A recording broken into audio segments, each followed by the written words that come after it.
Hi, I'm Miss Casey, and I'm here with Slothy, and we are going to read you a story called Sparky.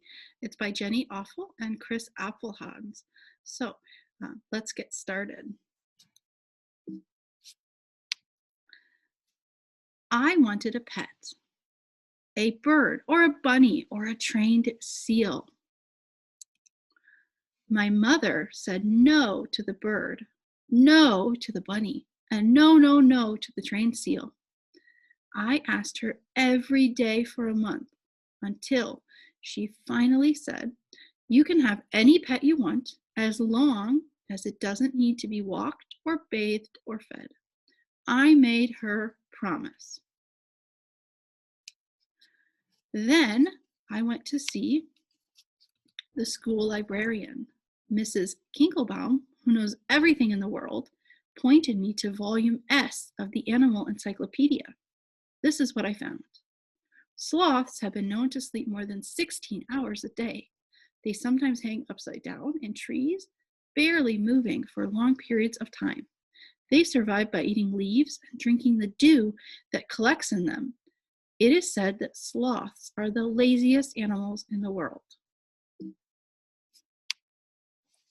My sloth arrived by express mail. He was about the size of a medium-ish dog with a flat nose and a monkey face. My mother wasn't happy, but a promise is a promise, I said. Sparky, I decided. That will be your name. I took him outside to his tree.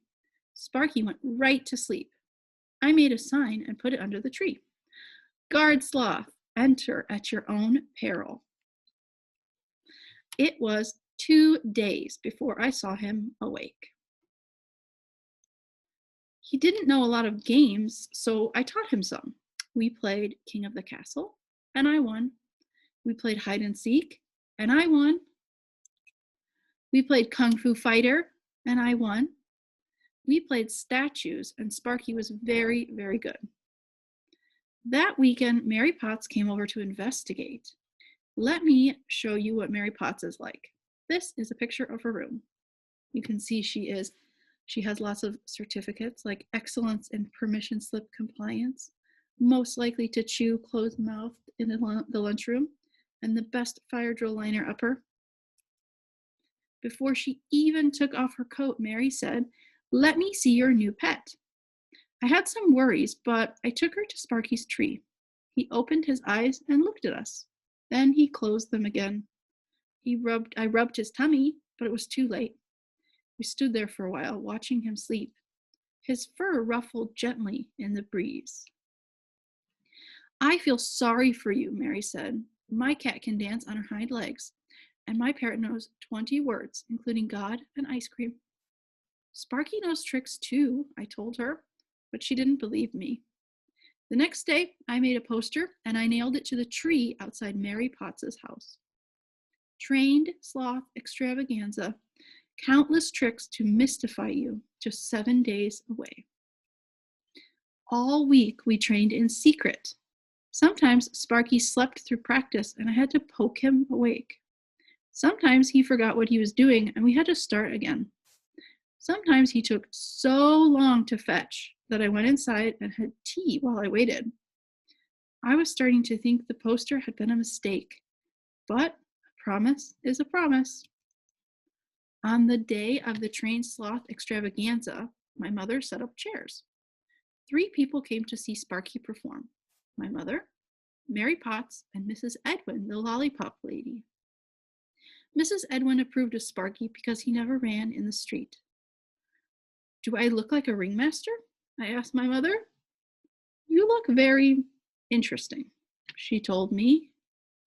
I put a little glitter on Sparky just before the curtain went up. I kept wishing I had written 2 tricks instead of countless tricks on the poster. "Play dead, Sparky," I said, and he did. "Roll over, Sparky," and he didn't. "Speak," I commanded. We all waited and waited. "Speak," I said. Sparky looked at me. The only thing you could hear was the wind in the trees. "He has a very pretty coat, doesn't he?" Mrs. Edwin said finally. You can't just invent a brand new pet like that, Mary told me. A pet no one's ever even had. My mother came out with lemonade and cookies, but everyone said they had to be going. Sparky and I watched them. Then my mother made me put the chairs away. Afterwards, I gave Sparky a cookie, but he ate it so slowly that I took it back again. It was getting dark. I looked at him, and he looked at me. You could hear the dogs barking. I reached over and tagged him on his claw. You're it, Sparky, I said, and for a long time, he was. So, this is the story of Sparky. Thank you for listening. I hope you guys have a great read aloud day, and see you later. Bye.